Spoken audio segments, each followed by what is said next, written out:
Hello friends, मैं हूं advocate Nitish Banka. आप हैं मेरे YouTube channel let's speak legal में। आज मैं आपके सामने एक बहुत ही बेहतरीन वीडियो प्रस्तुत करने जा रहा हूं। आज मैं आपको ये बताने जा रहा हूं कि आजकल ना एक ट्रेंड शुरू हो गया है। ट्रेंड ये है, मैं आपको बता देता हूं कि जैसे हस्बैंड की जी बाहर जॉब लग गई है, America, Canada, US, Saudi Arabia, Dubai, even Dubai.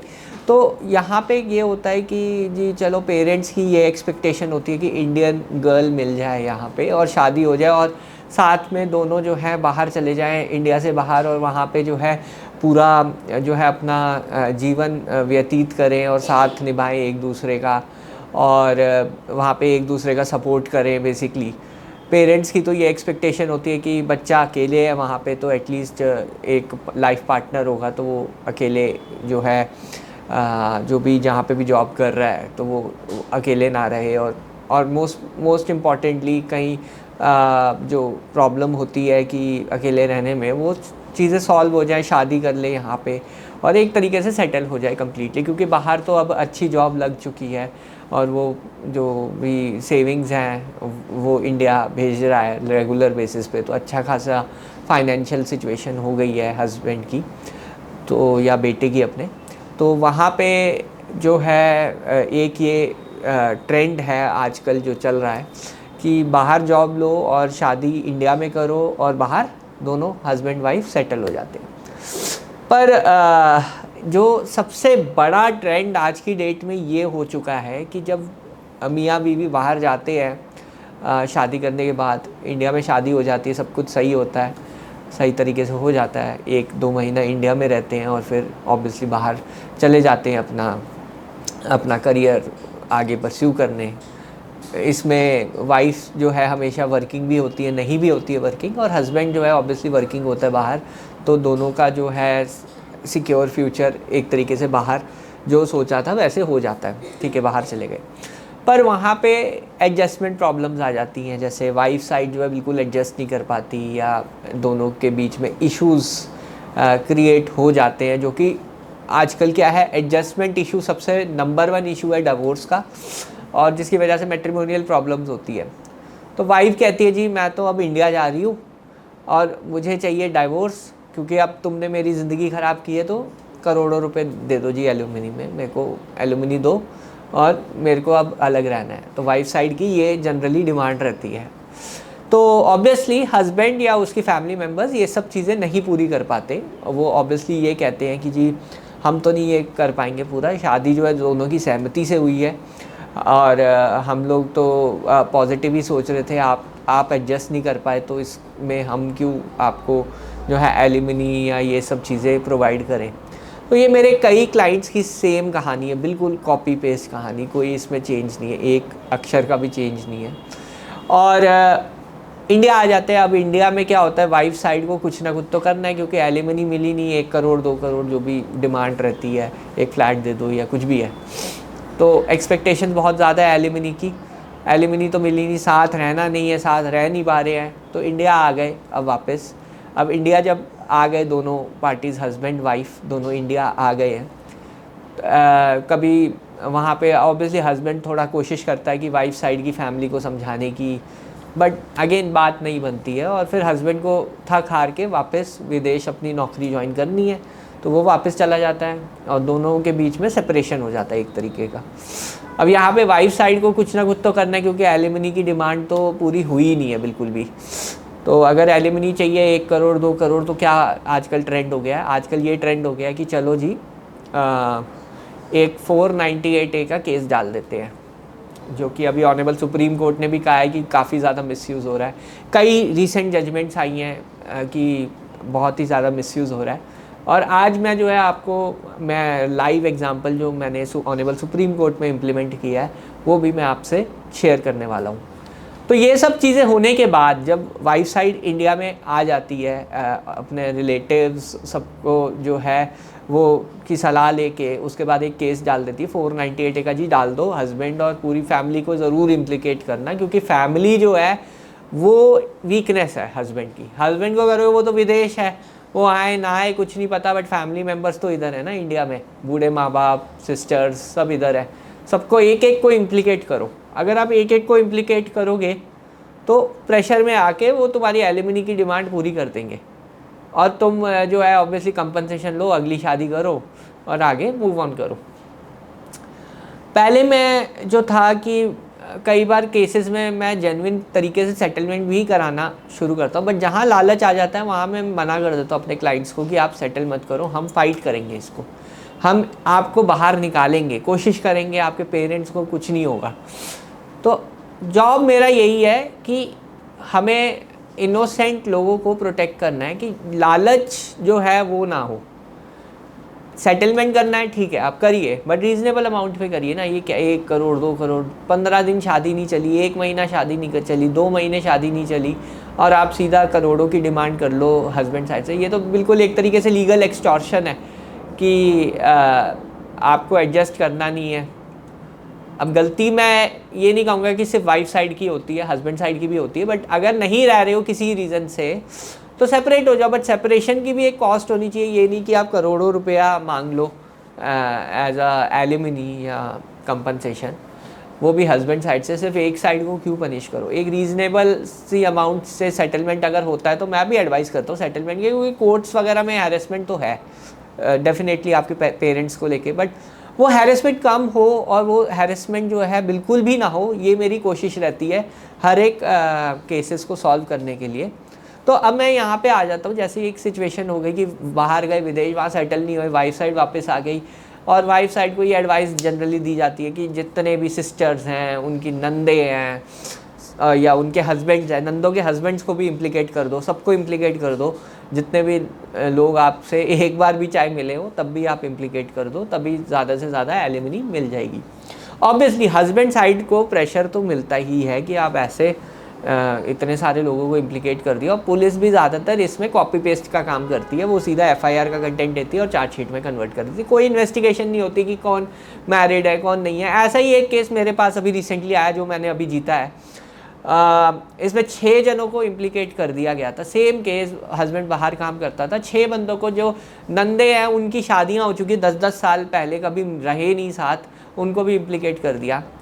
अब यहाँ पे जो है आपको ज़रूरी ये है कि जो भी एलिगेशंस होते हैं, जो भी एलिगेशंस आपके अगेंस्ट हुए हैं, नंदों के अगेंस्ट हुए हैं, वो आपको आर्ग्यू करना है कोर्ट के अंदर कि एलिगेशंस आप दिखाओ, और कोर्ट जो है आपके फेवर में ऑर्डर देगा।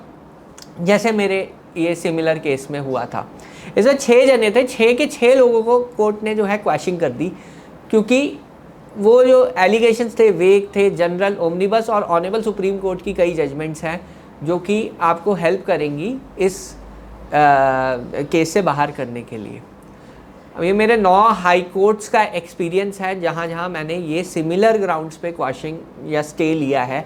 कई केसेस में कंप्लीट क्वैशिंग करा दी, रिलेटिव्स बाहर हो गए, या कई केसेस में स्टे ऑन ट्रायल हो गया। तो देखिए कितना बड़ा रिलीफ है अगर आप जाते हैं क्वैशिंग के लिए, क्योंकि आप प्रॉब्लम क्या आती है, आप प्रेशर में आ जाते हैं। प्रॉब्लम ये होती है जब 6 बंदे या 7 बंदे आपके फैमिली के इम्प्लिकेट हुए हुए, उनको पुलिस बुला रही है, कोर्ट बुला रहा है, तो आप लोग ऑब्वियसली प्रेशर में आओगे, यार सब के सब कैसे उठ के चले जाएं वहाँ पे कोर्ट में, कब क्यों हम पुलिस में चले जाएं। होना जाना कुछ नहीं है, होना जाना कुछ नहीं है, कोर्ट्स को भी पता है, बट इस बात को रखना, इस बात को आर्ग्यू करना और इन सब को बाहर करना बहुत ज़रूरी है। आपको जो है एक तरीके से एक्ट करना पड़ेगा आज की डेट में कि कैसे आप इन लोगों को बाहर निकालें। हर एक केस अलग होता है, ऑब्वियसली मैं ऐसे नहीं बता सकता कि हर एक केस में क्या आर्ग्यूमेंट होगी, बट जनरली जो है आप देखिए रोल क्या है, वो जो एफआईआर है उसे बड़ी बारीकी से पढ़िए, या चार्जशीट है बड़ी बारीकी से पढ़ेंगे तो आपको रोल समझ आ जाएगा कि क्या रोल है आपके रिलेटिव्स का। और मोस्ट प्रॉबेबली अगर आप बाहर रहे हैं, आप वाइफ बाहर रही है, वहाँ झगड़ा हुआ है, कोर्ट इस चीज़ का संज्ञान लेता है कि ऐसे हुआ है, अलग रहे हैं बिल्कुल रिलेटिव से, तो डोमेस्टिक वायलेंस का केस कैसे हो गया, 498A का केस कैसे हो गया। तो बड़ा ही अच्छा लगता है जब हम 5-6 रिलेटिव्स को इकट्ठे जो है बाहर निकाल दें, ऑनरेबल सुप्रीम कोर्ट में आर्ग्यू करें कि एलिगेशंस ही नहीं बनता जनाब, केस ही नहीं बनता बिल्कुल भी। मैं एलिगेशंस पढ़ देता हूँ, मैंने एलिगेशंस पढ़े definitely, honourable supreme court obviously 5 minute से ज़्यादा टाइम नहीं देगा आपको, बट क्या चीज़ आपको उस टाइम पे उस वक्त पे आर्ग्यू करनी है वो इंपॉर्टेंट रहती है ऐसे में। तो हमने एलिगेशंस पढ़े, एलिगेशंस देखे, एलिगेशंस में कुछ भी नहीं था, सिर्फ ये कहा था कि इन सब ने साथ मिलके मारा पीटा, बस ये एलिगेशंस थे। ये एलिगेशन जैसे ही पढ़े, प्रोसिक्यूशन भी यही एलिगेशंस पढ़ रही थी, तो मैंने कहा सर प्रोसिक्यूशन भी यही एलिगेशन, इस पर क्या इन्वेस्टिगेशन होगी, क्या प्रोसिक्यूशन का ये कहना था कॉपरेट नहीं किया जी। जब डेट टाइम प्लेस कुछ स्पेसिफिक इंसिडेंट्स ही नहीं है, कोई रोल ही नहीं है, तो क्या इसमें हम जो है आप हमसे क्या मांग रहे हैं कॉपरेशन। तो मेनली कोर्ट ये देखता है कि आपके खिलाफ क्या एलिगेशन है, आपका क्या रोल है। अगर आप इस पे ढंग से आर्ग्यू कर लेंगे तो आप, मैं यकीन के साथ कह सकता हूँ जैसे मेरे इस केस में हुआ, ये रिसेंट केस था, बाहर हो गए सारे के सारे। मैं आपको इसमें एक जो है आर्टिकल भी भेज रहा हूँ, केस स्टडी भेज रहा हूँ, डिस्क्रिप्शन बॉक्स में जाके आप चेक कर लीजिए। मेरे सारे हाई कोर्ट्स और सुप्रीम कोर्ट की जो है केस स्टडीज़ है जहाँ पे रिलेटिव्स को रिलीफ दिया है। अब प्रॉब्लम क्या आती है कि आप लोग जो है ना एक्ट नहीं करते, आप लोग सोचते हैं कि जी हमारे वकील साहब ही सब कुछ कर लेंगे, ऐसा नहीं होता। आपको भी कभी कभी प्रोएक्टिवनेस दिखानी पड़ेगी, आपको जो है देखना पड़ेगा क्या आपका केस फिट है क्वेश्चन के लिए। अगर है तो आप जाते क्यों नहीं हो, आपको जाना चाहिए। आपको लगता है यार आपका खर्चा ज़्यादा हो जाएगा, क्या कई साल केसेस लड़ने से ज़्यादा खर्चा नहीं होगा? आप मेरे को ये बताइए। आप ये सोचते हैं कि हो ना जाना कुछ नहीं है, ऐसा नहीं होता। जब तक आप ट्राई नहीं करेंगे, जब तक आप कोशिश नहीं करेंगे कि जी हमारे जो है रिलेटिव्स माँ बाप उनको अगर हम बाहर करने की कोशिश नहीं करेंगे, तो आई डोंट थिंक इससे ज़्यादा एक्सपेंसिव कोई चीज़ होगी, या इससे ज़्यादा जो है आप एटलीस्ट मतलब एक चीज़ तो कर ही सकते हैं कि अपने माँ बाप या अपनी बहनों को बाहर करें या भाई को बाहर करें। अगर आप ये कोशिश ही नहीं करेंगे तो फिर किस बात के आप उनके बेटे हैं मेरे हिसाब से, या किस बात के आप नौकरी कर रहे हैं बाहर, किस चीज़ की नौकरी कर रहे हैं आप, अगर आप अपने माँ बाप को एक चीज़ नहीं प्रोवाइड कर सकते, एक रिलीफ नहीं प्रोवाइड कर सकते। तो यहाँ पे इम्पॉर्टेंट चीज़ ये समझना है कि आप कितनी कोशिश कर रहे हैं अपने केसेस में, कितना इनपुट दे रहे हैं अपने केसेस में, कि अपने माँ बाप और रिलेटिव्स को बाहर करने का, वो एक इम्पॉर्टेंट एस्पेक्ट होता है। क्योंकि वाइफ साइड तो हमेशा जो है आपको प्रेशर क्रिएट करेगी। आप करते क्या है कि वो प्रेशर को एलिवेट करने के लिए क्या चीज़ करते हैं आप कमेंट में लिखिए कि कुछ आपने जो है अच्छा किया हो अपने पेरेंट्स के लिए, अपने लिए केस में कुछ आपको विक्ट्री हासिल हुई हो, तो अच्छा लगेगा मेरे को भी देख के कि आप कोशिश कर रहे हैं। अगर आपके पास कुछ है नहीं शेयर करने को, तो मेरे को ये लगता है कि कोशिश में कुछ कमी है। प्रॉब्लम यहाँ आती है कि जो चीज़ आप नहीं करते हैं ना, वो ज़्यादा प्रॉब्लमेटिक है। इसकी वजह से प्रॉब्लम ये होती है आपके केसेस सालों साल चलते हैं। क्या केसेस सालों साल चलना एक्सपेंसिव नहीं है? क्या मेंटल प्रेशर जो आपको पेरेंट्स को मिल रहा है, जो आपको मिल रहा है, वो एक्सपेंसिव नहीं है? क्या जो आपका टाइम स्पेंड हो रहा है, जो जितने साल आप आगे नहीं बढ़ पा रहे हो लाइफ में, जितने साल आपकी जॉब इफेक्ट हो रही है, क्या वो एक्सपेंसिव नहीं है? हर चीज़ डायरेक्ट पैसे में नहीं तोली जाती, कुछ इनडायरेक्ट चीज़ें भी हैं, उनको आप एसेस करो कि आपके लिए क्या एक्सपेंसिव है। क्या ये ऐसी लीगल एडवाइस फॉलो करना या ऐसे लोगों को फॉलो करना जो आपके लिए कुछ नहीं कर रहे और वो सस्ते हैं आपसे, क्या वो एक्सपेंसिव नहीं है? तो आपको देखना पड़ेगा। देखिए ओवरऑल पिक्चर क्या है आपकी केस की, क्या क्यों आपको रिलीफ आज की डेट में मिल नहीं पा रहा है, आपको ये देखना पड़ेगा। आपको ये देखना पड़ेगा कि क्यों चीज़ें हो नहीं रही आपके फेवर में।